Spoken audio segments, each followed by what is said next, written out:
तो ये मुख्तलिफ मकामात की खबरें थी जो हम आपको दे रहे थे। अब एक बार फिर से बड़ी खबर का रुख कर लेते हैं जो कि जम्मू कश्मीर से आ रही। जम्मू कश्मीर में बर्फबारी के बाद बिजली सप्लाई ढांचे के ताल्लुक से इस वक्त की बड़ी खबर है। जम्मू कश्मीर में बर्फबारी के बाद बिजली सप्लाई ढांचे को नुकसान पहुंचने की खबर है। वादी में बिजली सप्लाई का 65% निजाम बंद हो चुका है। आज शाम तक बेशतर जगहों पर बिजली सप्लाई बहाल होने की उम्मीद है। अभी मौसम सरमा चल रहा है, कुछ वक्त मौसम सरमा के बाकी हैं।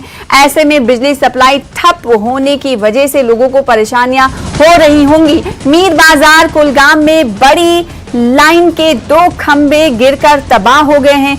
महकमे बिजली और इंतजामिया बिजली सप्लाई बहाल करने के लिए कोशिशें कर रहा है।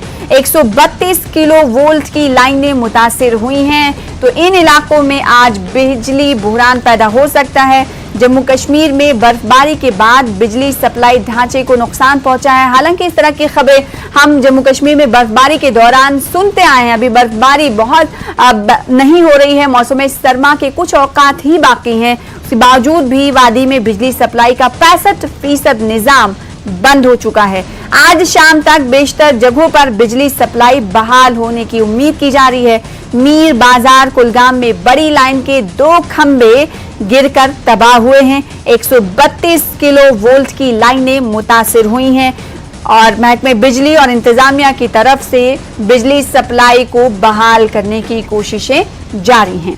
तो जम्मू कश्मीर से इस वक्त की बड़ी खबर दे रहे हैं। जम्मू कश्मीर में इस वक्त बर्फबारी भी नहीं हो रही। बर्फबारी के बाद बिजली सप्लाई ढांचे को नुकसान पहुंचने की खबर है।